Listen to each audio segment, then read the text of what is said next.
G'day, Lewis. How are you? Great, Dan. So good. The tanks are on the streets, Daniel. Yes. We're going to be talking about that a little bit later on.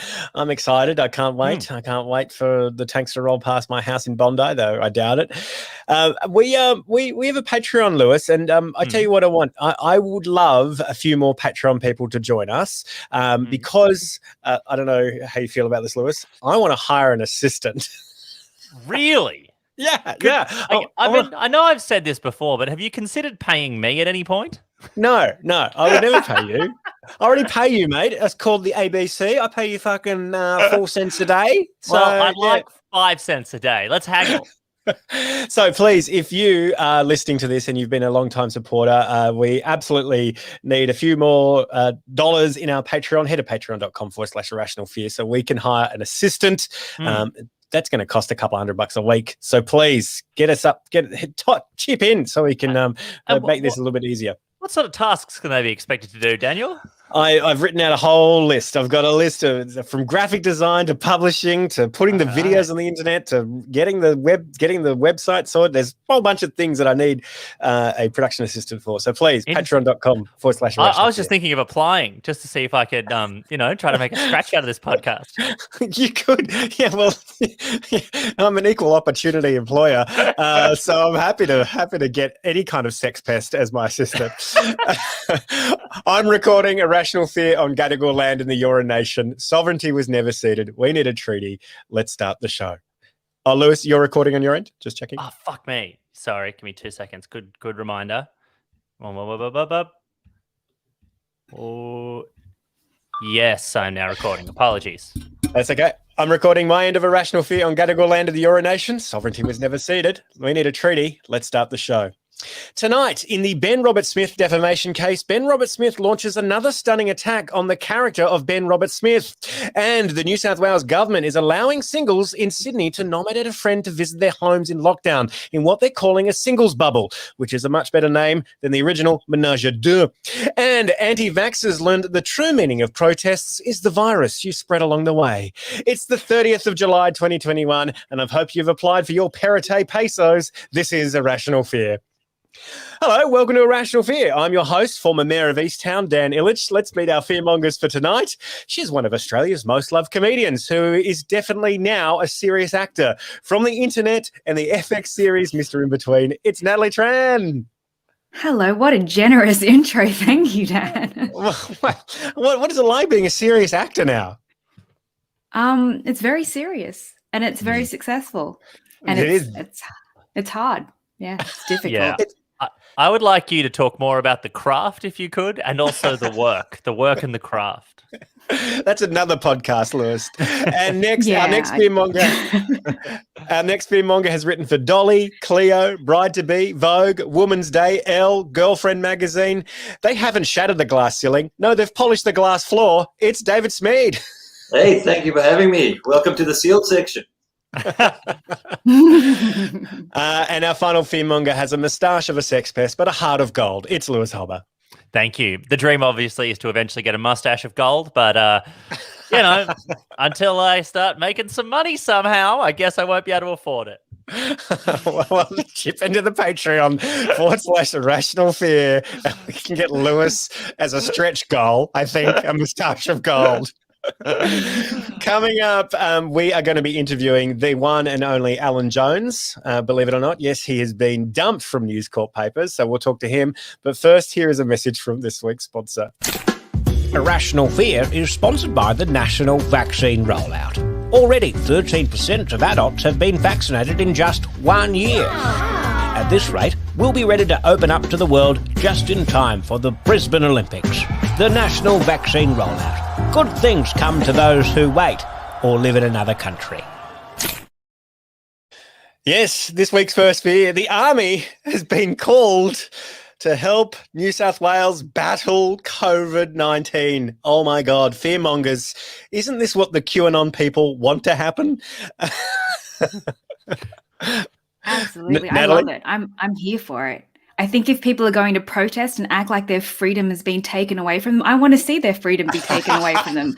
I want it to be justified. And to be honest with you, I don't know if you guys, how you felt, but when I see people break, I mean, I think I would be full on dictator. I'm for it. Go crazy. Do it. Natalie Tran, the people's premier. 100%. David? I'd be up for the full cast of the Village People, to be honest. I want the Navy. I want them all. I want them to lock up the bastards and at the end do YMCA. And that'll be a people's movement I can get behind. I actually have major Lewis? I was just saying, it is strange because certainly like none of the cases in New South Wales have really been from people on the streets until the protest. So it's not like they're reeling in the tank so that you can stop people from going to a bookshop. It's like clearly directed at those like few thousand idiots, which just feels like, even though we're all angry at them, it feels like such a fucking overreach, as usual. It really does. 4 days ago, Deputy Commissioner Gary Warboys said that there's no chance that the military will be called upon. Now, that just proves two things. You can't trust cops and you can't trust a guy called Gary who spells his name with 2 R's. 2 R's is shifty, Gary. Shifty. Well, and he's also, he's coming up against his mortal enemy, Gary Bra Boys. So you have to be careful about those guys. They've got a reputation, the Bra Boys. It's like, if you live in New South Wales and you're like, my problem with this, it's not enough of a police state. Like, could we just add one more level of insane heavy-handedness? That'd be a delight. That's certainly what I've been missing since the lockdowns were ended. Well, just to play devil's advocate, because I am a dictator, I had a look over things and I saw that the fine was increased, I think, from 200 and something up to 500. Is that correct? As part of this whole thing. And I had a look at what other fines were. And I had a look, and you can apparently get fined about $344 for fat arming, which is when you leave your arm hanging out of a car window when you're driving. Really? If That's you're a crime? pulled, if you're pulled over and you're driving a vehicle and it's considered that you're not in control, and this can also include wearing thongs when you drive, that can be $457. So in the grand scheme of things, I don't think it's that bad, if that makes sense. But you could, it's not that bad. I think you have to take things into consideration. You have to put things in context. Yeah, spreading a deadly disease around to the rest of Australia is only worth about driving a car with thongs when you put it on. 100%. Well, fat arming, which is a phrase I'll be taking away from this podcast with joy in my heart, Natalie. Yeah. Well, may I ask, and obviously no one here wants to rat out anyone, but does anyone here know someone who is pushing the rules to the limit? Or does anyone here know anyone who is breaking the rules? Only people I see on Twitter who are taking photos and putting it on Twitter going, look at these people at the beach evenly distanced apart. They're terrible. So you guys haven't experienced anyone in your circle telling you that they've been pushing the boundaries ever so slightly, even if that's a family member saying, can I see you, or can I drop something at your house? I actually don't. Maybe it's the South, maybe it's the Westie in me, but I know that in my circles. I'm just curious. I don't know. I'm curious. Obviously, I think it's an overreaction, but I am curious to see what reactions need to happen for people to stop, because the numbers are going up. And I think if people really genuinely feel that this lockdown is so terrible, and let's face it, in Sydney, we've had a wonderful ride compared to the rest of the world. I'm just curious. We've had protesters come out as though it's the end of the world. I do want to see what they need to feel scared or to feel like to take this seriously. Yeah, I totally agree. I think it's so. I think the mixed communications from the government didn't help. I think the failure of the federal government to secure those vaccines and do a proper rollout from 18 months ago absolutely didn't help. And that is just true. What we're seeing now is a true testament to the failure of the federal government for actually delivering something that they should have been on. We're talking about a federal government who, when this fucking thing started, developed a board of people with fossil fuel executives on it, and they decided the solution to COVID-19 was to build a fucking gas pipeline. Sorry, I just want to get that out again. I just want to make that clear once more. I do think, obviously, I know I've talked about this on a previous Irrational Fear, but I do think if we are going to use the army, and it is the army is gonna be our solution to getting rid of, this COVID situation. What it needs to be is every able-bodied man or woman who can hold a gun walking 100%. around like the hunter with Jumanji, 100%. with just AstraZeneca in each one, just walking through that protest, and just like dum dum dum, knock them down. Trank gun every single one of them. Yeah, that's what I mean. Bring it on, man. Let's see it. I want to see the world go crazy. Do it. Yeah. I am looking forward to the army marching into Bondi and trying to tell them apart from the personal trainers who also wear a lot of camo. Imagine a single origin army to cover the eastern suburbs. Yeah, I think that's important. I kind of don't mind this idea. Like, imagine Anzac Day in a few years at the parade. Yeah, in this medal, I got in the Battle of Punch Bowl. I still get tremendous PTSD every time I drive past a muffin break. I just want to stick a probe up someone's nose. And we say every Anzac Day at the going down of the sun, lest we forget to order enough vaccines. Oh, it's all terrible. What a horrible mess. That's like the end of every segment on this podcast. Oh, it's all terrible. Well, no, I just realized this cuts to me sounding like I condone army rollout, and it's not what I say. But yeah, it's just an absolute mess. Unfortunately, that's you're on the record now, Nat. So. Can I say, Nat, welcome to Irrational Fear. I'm looking forward to the members of the military commemorating their campaigns on the streets this year, and I wonder if it'll take the traditional form of a tattoo, but instead of crushed Kalashnikovs, it'll be syringes, surely. I mean, obviously in 100 years, there'll be the battle reenactments. There'll be the societies getting together, just doing a sort of harmless roll down the street to a bunch of confused people going, "We don't know why you're here." And they're like, "This was great. We nailed this guy." Our second fear for tonight. David Smead, you have a concern that Channel 7 is relentlessly mining the Olympic medalists for tragedy. It is annoying. They've gone from fear-mongering to tear-mongering. What do you mean? It should be the moment of some young athlete's life. They've trained 4 years or longer in many cases. They've beaten someone by hundredths of a second. They're standing there with gold radiating from their chests. And the first question is, how do you think your nana would feel? Remember your nana who died from brain cancer? How would she feel about this? Why can't they just have their moments of joy? Why can't we just have that moment of joy in the current climate? It's really starting to shit me.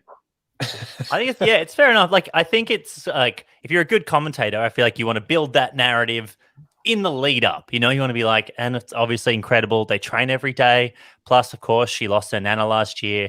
It's been a really tough year, of course, with the COVID and then a lot of different things. And then when they win, just shut the fuck up. It's like at the end of like Rocky 2, when Rocky wins, they didn't go up to Rocky and were like, "Your wife nearly left you. How did that feel?" Like we got that in the lead up. That was the first two films, so that at the end we could just enjoy that he finally won.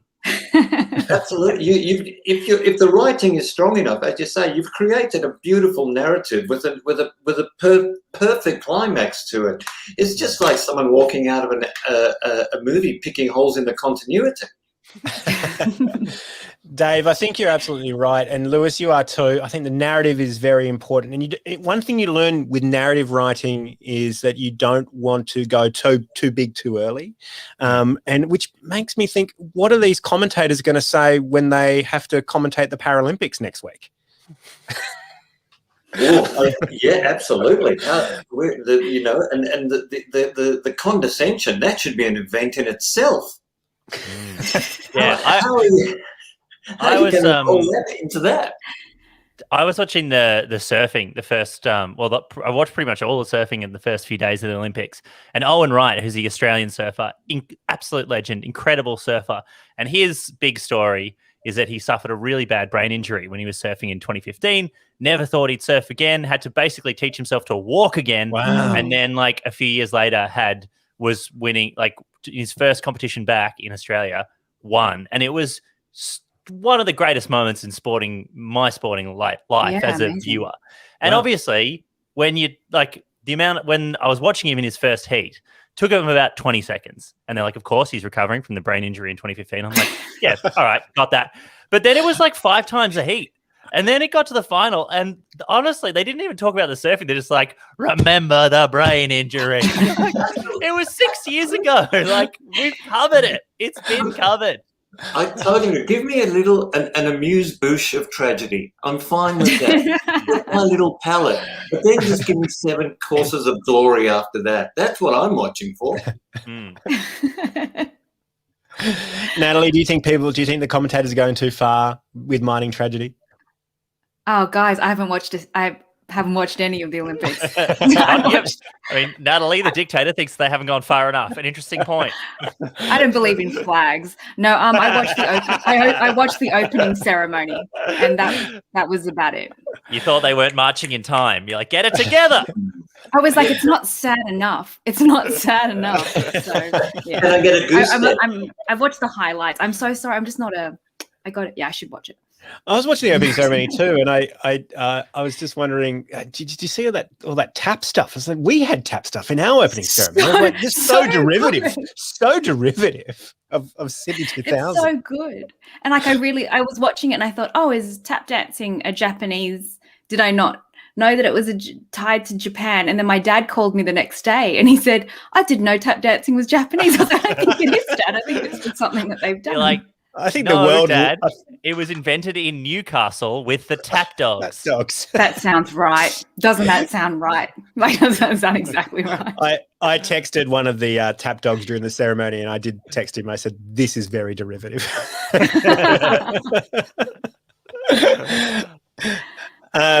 Great. Can I just say though, on the subject of the Olympics, that I do want to. I think Kaylee McCown deserves to be a national hero. I've got that. I've got the exact same reason for that. Let me play the video right here. Here we go. What would you like to say to your mum and your sister for now? Fuck yeah! Oh shit! Woo! So good. If she is not on a postage stamp by the end of this week, I'll be writing a very stern letter. I think when you win a gold medal, fuck yeah is totally appropriate and it should be broadcastable. And now our swimming team has both an F-bomb and a C-bomb, which is pretty bloody amazing.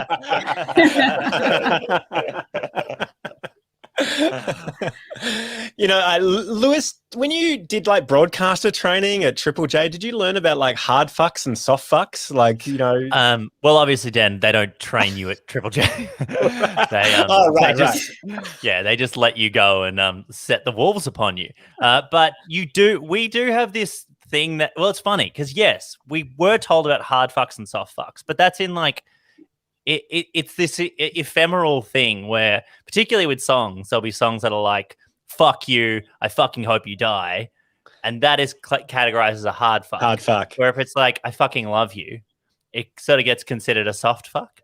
Love. Yeah, exactly. But I remember we had like a few years into me working there, we had like a training day with someone whose job it is to like an editorial policies person or whatever. And we said to them very stern and very like, well, obviously there's the hard fuck and the soft fuck. And they're like, that's all bullshit. That's not real. Who's been telling you that? And we're like, that's how we've been operating for 40 years. And they're like, no, that doesn't exist. There's no such thing as a soft fuck. I'm like, oh, well, okay. That's terrible. This guy comes into the office every day and tells us about hard fucks. Yeah. It's like I brought it home to my relationship, you know. It's a guy from the swearing lobby party who's been going around lobbying for hard fucks and soft fucks. And like, hey guys, I reckon I'm the swearing freedom lobby. I'm just letting you guys know you can totally say it. It's a hard fuck or a soft fuck. Don't worry about it. I'm going to play Kaylee one more time. Here's Kaylee one more time. What would you like to say to your mum and your sister for now? Fuck yeah! Oh shit! Woo! What I love about that was that it was done with such gusto. She leant into the mic, leant down low. It was like, fuck yeah. I think this is one that falls into both categories. It's a hard fuck because she was so enthusiastic, but she was a soft fuck because she was celebratory. Well, I think Goldilocks fuck. There's got to be a new category, the joyful fuck, surely. The joyful fuck. Something for everyone. This week's third fear. A woman unaware she had $39 million lottery ticket in her purse for weeks. Natalie, you found this story. What scares you about this one? I love lotto stories. Sorry, I love lotto stories because I read somewhere. I know we're a small nation, but apparently a couple of years ago, a couple of years ago, I read an article about how Australia, I think, had 12 million unclaimed lottery tickets. And what I don't like about it is there's actually a window that closes. So if you have a lottery ticket and you don't claim it within a certain period of time, it closes. It's different in the United States. Yeah, so it's different in the United States where, well, they can't just put it on hold for you, Dan. But in the United States, they'll hold it for a while. But just so you guys know, in Victoria, I think it is 6 months. In New South Wales, I think it is 6 years last I read. So we're slow on closing more than just... no, but yeah, our COVID vaccine. Yeah, yeah. So we're slow on a couple of things. We're behind Victoria, but isn't that interesting? So if you're going to lose a lottery ticket, lose it in New South Wales. And she was talking about if you're carrying. Buy a lottery ticket in New South Wales. Yeah. Well, she was carrying it around with her. I mean, there's, to be said to, how people feel about you entering lottery or gambling in the first place. But imagine carrying it around your purse for that long, just carrying that much money around your purse. I reckon I buy maybe 2 lotto tickets a year. I reckon, just for fun, and and the fear of losing the ticket is so strong that I only buy them online now because then I know that I'll always have the email telling me that I've won. I would just I just know that I'd be the story of it fell away in the wind, and I'm like, no fucking way, I'm not going to be that guy. But it's part of the romance. 6 years, 2 days guy. Yes. That's right. David, congratulations, but bad news, you're 48 hours late at the cutoff. But I know a guy in the ministry, maybe we can figure something out. But tomorrow night's numbers are going to be 6, 4, 2, 1. You'll have to ask the TikTok guy for the numbers. Jesus Christ. He turned out to be a hero. What an incredible and predictable fall from grace. For people who don't know what we're talking about, the TikTok guy is a so-called comedian on TikTok who quote unquote guessed the numbers of the new cases in New South Wales every day for about a few weeks until he was caught out, and then was one of the leaders of the vaccine protest last week. And he got up on stage at the town hall with a megaphone and proclaimed himself as the people's premier, and people cheered. He's really, really lent into this moment. You know what actually bummed me out? Way more so than TikTok guy, who basically I didn't have time to have any feelings for before he was ripped away from me. But was the loss of Egg Boy. Our sweet Egg Boy. Peter Lawler on YouTube just said that. Is Rational Fear going to discuss Egg Boy? Isn't that a sad thing? We lost an Australian this week. We lost a hero. We lost Egg Boy, a man who a boy, an egg boy. He's more egg than boy. But he, what an incredible, I have a photo with Egg Boy up on my Instagram. I loved Egg Boy. We tried to get him on a Rational Fear so often back in the day. He was such a sweet kid when I met him soon after the egging. Yeah, when they say Egg Boy has become Egg Man. Sorry, what did he post exactly? I know I had a glimpse of his bio that was in a screenshot, and it was talking about frequencies. He was he was chatting to TikTok guy, Egg Boy and TikTok guy. This is the world we live in. Egg Boy and TikTok guy were hanging out at the protest, going, what? See. Yeah, no, Egg Boy's all in. Oh, he's finally cracked. I don't like myself for that. I can see them I can see them as villains in a new Batman film. Batman recovers with Egg Boy and TikTok guy. Wouldn't it be great as targets in a Mardi Gras parade at the Pauline Hanson style? I'd love that.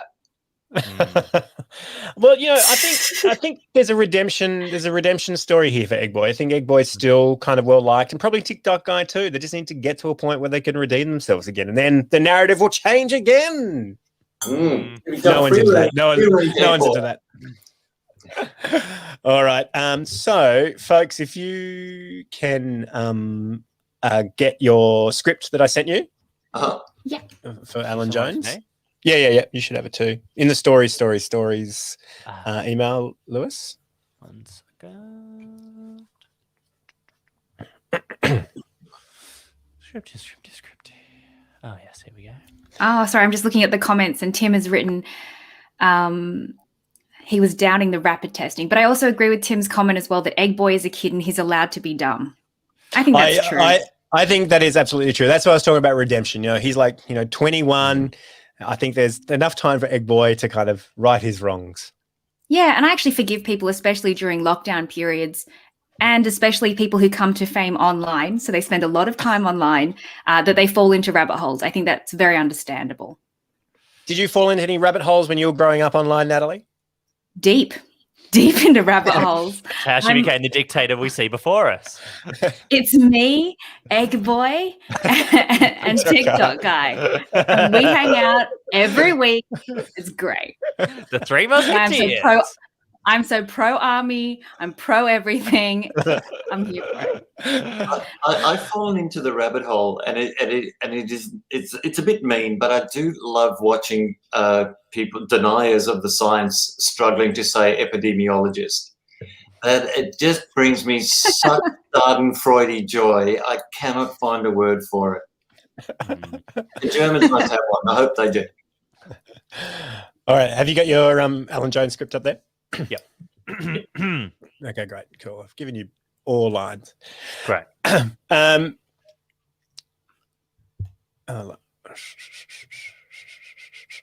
Sorry, I just want to see.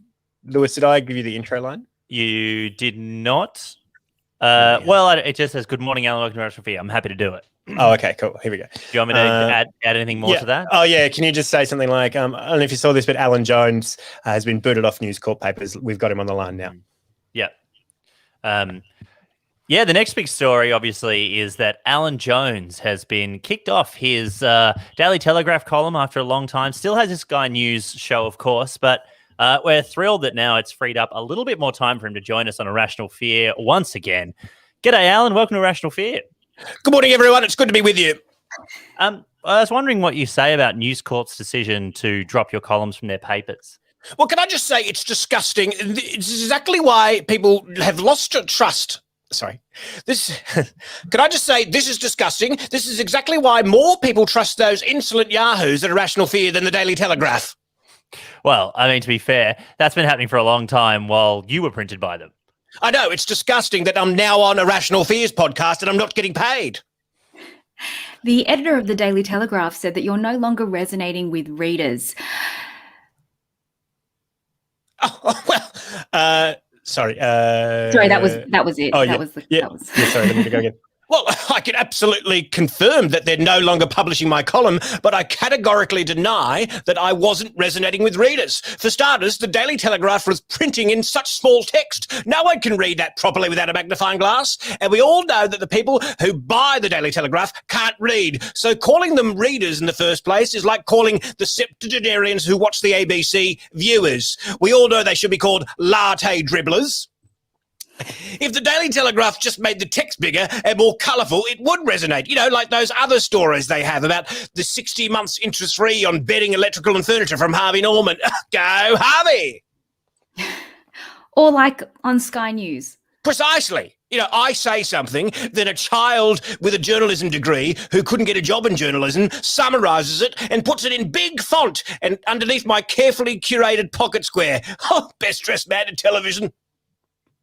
Mr. Jones, how are you coping with the Sydney lockdown on your palatial country estate? Well, let me tell you, it's extremely stressful for everyone on the farm. It's been at least a week since Joe Bailey came round and gave me a shave and a massage, and Albo is always popping his head into the studio. Wait a minute, the opposition leader is going to your studio at your country home? No, it's the name I've given to my geese, Albo. Sorry, it's the name I've given to one of my geese, Albo. He's always eating all the other animals' food. It's a bit like the ALP. Ha ha! Very funny. And which proven fact do you disbelieve more, COVID-19 or climate change? Well, that's a very good question. Ever since Valvoline has stopped sponsoring my show, it's safe to say I'm warming to global warming. Ray, Alan, Ray Hadley said you're encouraging protests like the ones we saw on Saturday. What's your response to that? Well, Ray's right. These are my people, and my people are angry because I told them to be angry. They're also uneducated, and if there's going to be a champion of the uneducated, it's me.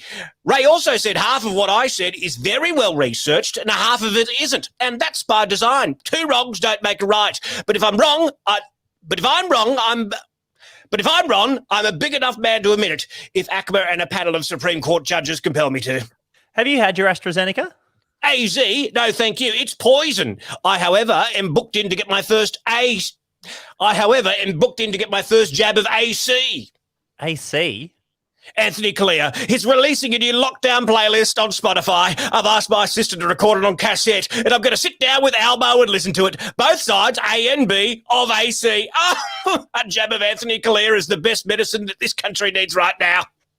Alan, thanks for joining us on Irrational Fear. It's good to be with you.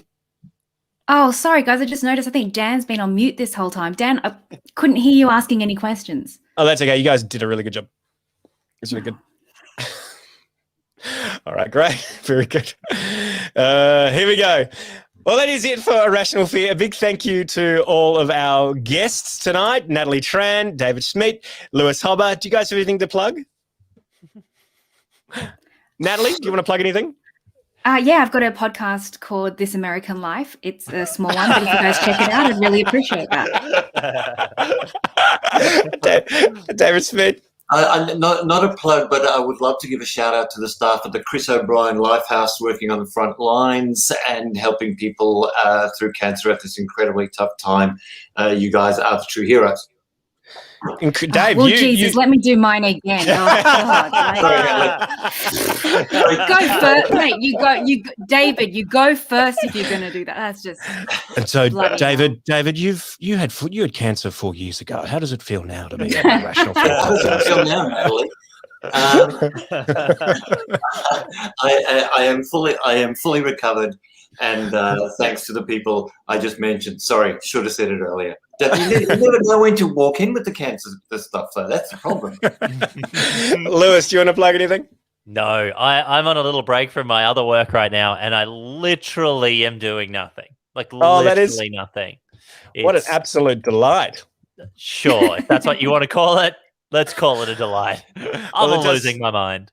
Oh, yes. No, it is. It does suck. It does suck indeed. A big thank you to our Patreon supporters who pledged this month. John Hannaford, Georgie Cowan, someone called Irene. Also, big thanks to our friend Tim D'Souza, who's been on the podcast before. He upped his rate. So thank you so much. It's really great. Please, if you want to support us, head to patreon.com/irrational fear so we can hire an assistant. Until next week, there's always something to be scared of. Good night. Oh, and sorry, in case you haven't figured it out, we had to cancel our Melbourne shows. They were going to be great. I remember putting those up on Instagram, being like, "Can't wait to see you, Melbourne." And I'm like, I don't know. I don't know if you noticed. I don't know if you noticed. I put it up once and then didn't worry about promoting it ever since because I was like, "Oh, that is not going to." I have very low confidence we'll be allowed out of the state for that. I'm actually so bummed. I can't wait to get to Comedy Republic. Oh. It's such a beautiful place. And yes, I really am excited about doing shows there. So hopefully it happens sometime in the next decade. Thank you very much, Comedy Republic, for having us. We can't wait to go down there. Until next week, there's always something to be scared of. Good night. Good night. Thanks, everyone. That was an absolute delightful show. That was great. Oh, it's great. Thanks for having me, Dan.